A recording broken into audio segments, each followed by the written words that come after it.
When my neighbor Carol turned 70, she told me something that stuck. "I don't want to just live longer," she said. "I want to stay myself, to walk, to think clearly, to laugh with my grandkids." That's the heart of longevity. And here's the surprising part. Japanese elders, some living well past 100, have already shown us the path. They're not relying on miracle pills or perfect genes. They're relying on habits, like stopping meals before they're full, drinking simple teas in the morning, and keeping their bodies and minds busy. These practices don't just add years, they add better years. Research suggests that even small changes, like eating dinner earlier or drinking water before coffee, can reactivate your body's self-repair system. If you've ever wished for a healthier tomorrow, this video is for you. And if you'd like support along the way, subscribe and share this with someone you love. And that brings us to the first secret, one backed by both ancient wisdom and modern science. A study published in JAMA Network in 2022 found that simply cutting daily calories by about 20% lowered blood pressure, improved cholesterol, and even slowed cellular aging.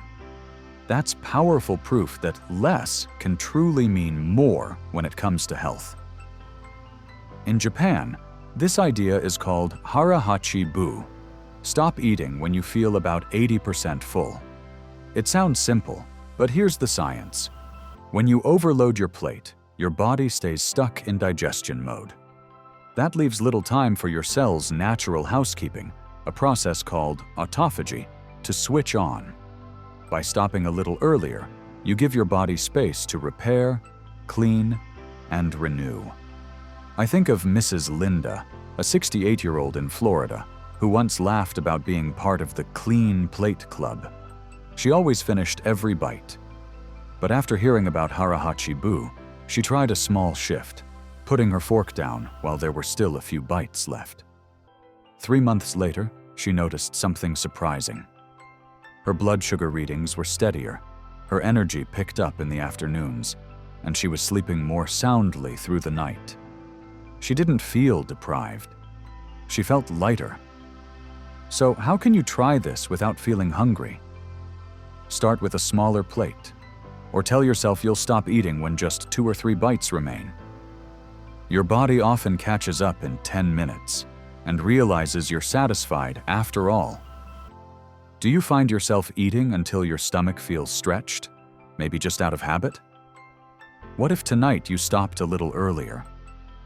Try it and stay with me, because in the next section you'll discover why eating less at the right times doesn't just ease digestion, it can actually rejuvenate your cells. Now, let's clear up one of the biggest misconceptions about longevity. Many people believe that fasting means starving yourself, and for seniors, that can sound dangerous. But here's the truth. When practiced wisely, fasting is not about deprivation. It's about timing. Doctors at Harvard Health reported in 2021 that intermittent fasting, when adjusted for age and health conditions, can be both safe and beneficial. In fact, even a gentle fast of 12 to 14 hours, say, finishing dinner by 7 p.m. and having breakfast at 9 a.m., can reduce insulin spikes, encourage fat burning, and most importantly, activate autophagy, your body's built-in renewal system. Think of it like this. Digestion is like the night shift at a factory. If the workers never get a break, the machinery wears out. But if you give them a pause, they can repair the equipment, sweep the floors, and prepare for a fresh start. That's exactly what happens when you allow your body a longer rest between meals. Take James, a 70-year-old retired teacher I spoke with. He used to say, "I'll faint if I skip breakfast." But after his doctor suggested a trial, he started by pushing his first meal just an hour later. Within weeks, he noticed he wasn't as bloated after meals. His waistline trimmed down slightly, and his morning energy actually improved. He told me, "I thought fasting was punishment. Turns out it feels like freedom." If you're curious to try, start small. Don't jump to a 16-hour fast overnight. Instead, simply eat dinner a bit earlier and hold off on breakfast until your body feels ready. Drink water, herbal tea, or green tea during the fasting window to stay hydrated and comfortable. So let me ask, have you ever considered that eating less often could actually make you feel stronger, not weaker? What if the real secret to protecting your health isn't in more meals, but in fewer, better-timed ones? Stay with me, because next we'll look at a remarkable story of a Japanese doctor who lived and worked until the age of 105, and how his daily habits reveal that longevity is as much about purpose as it is about food. When we think of eating less or giving the body a break, it might sound like a modern trend.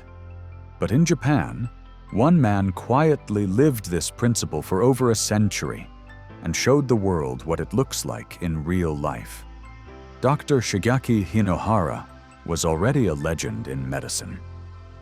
What made him unforgettable was not just his career, but the fact that he kept practicing until age 105.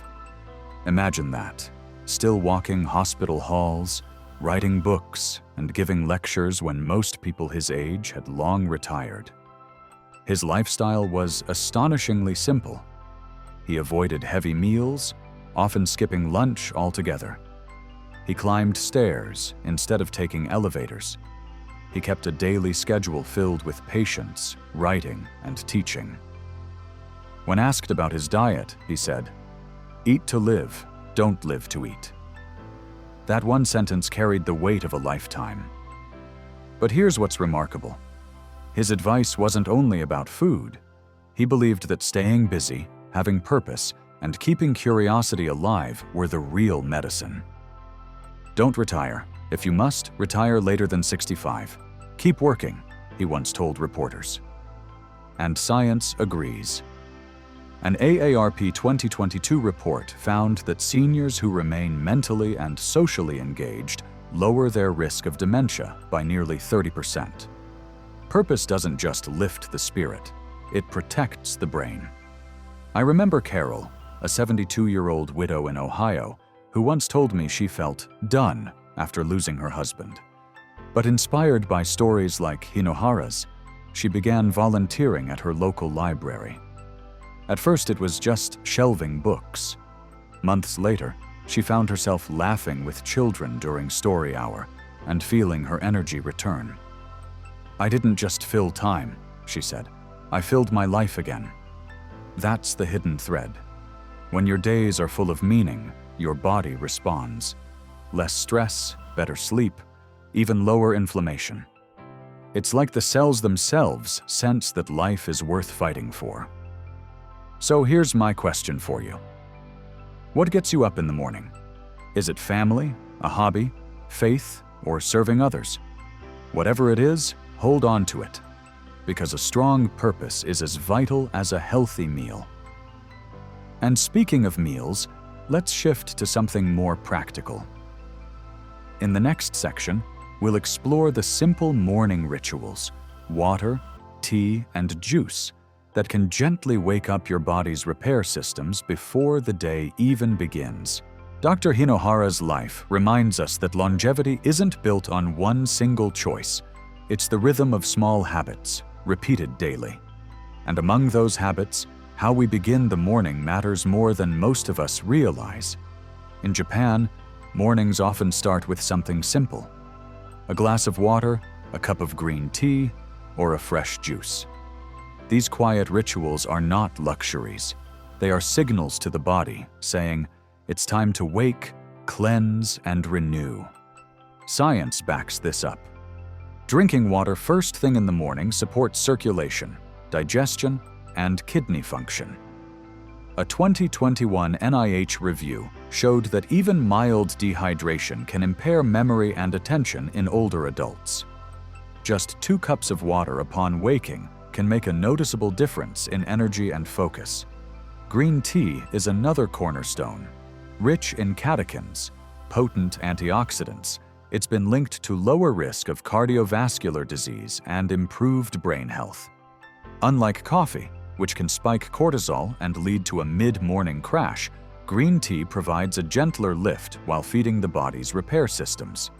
Then there's fresh juice, often carrot or apple in Japan.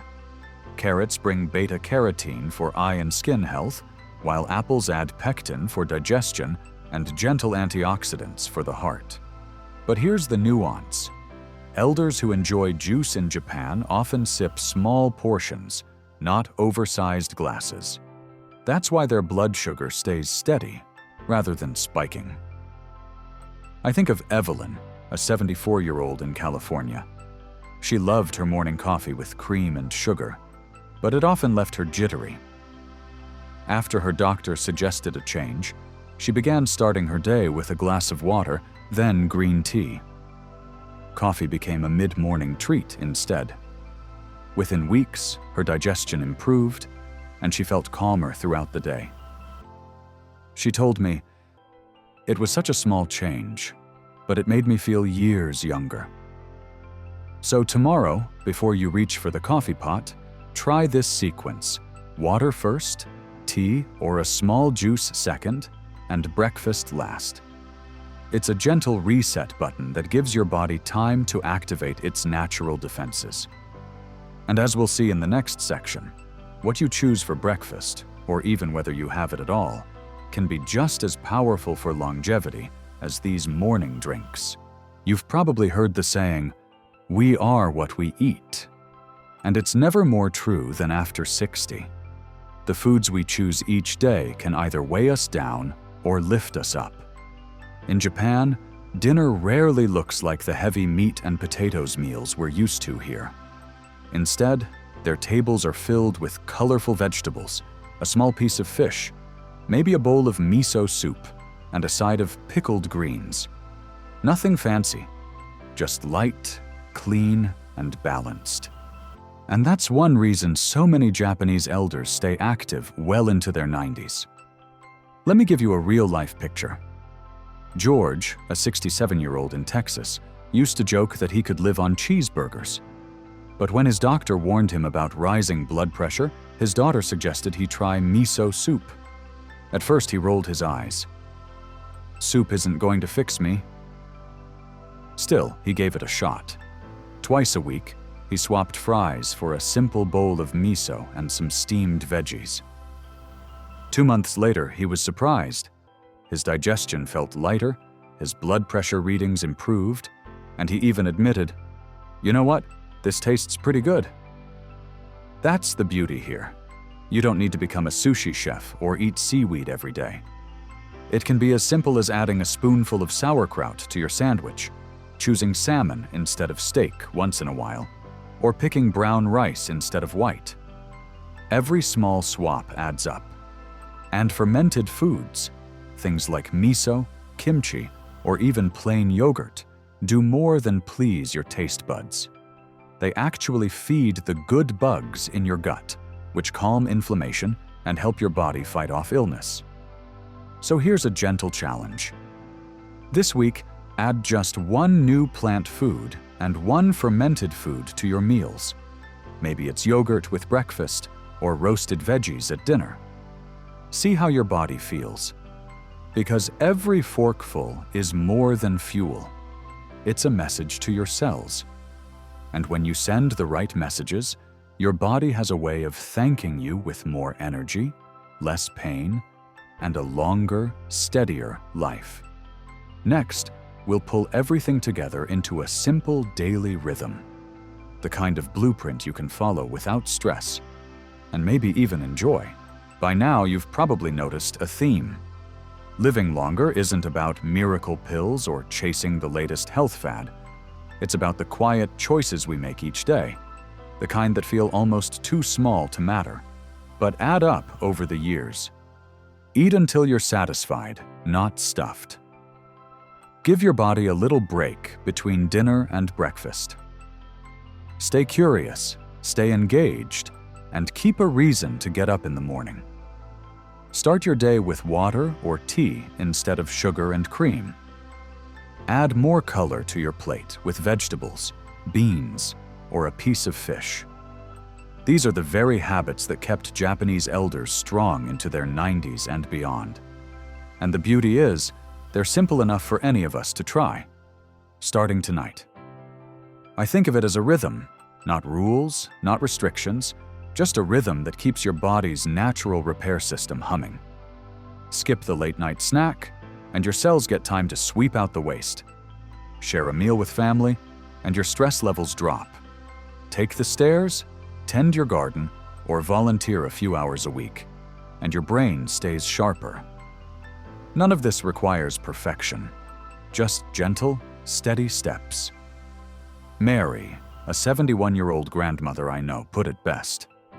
She told me, "I thought getting older meant giving things up, but now I see it's about adding little joys that keep me going." She didn't overhaul her whole diet. She just started eating dinner a bit earlier, swapped soda for tea, and joined a neighbor's walking group.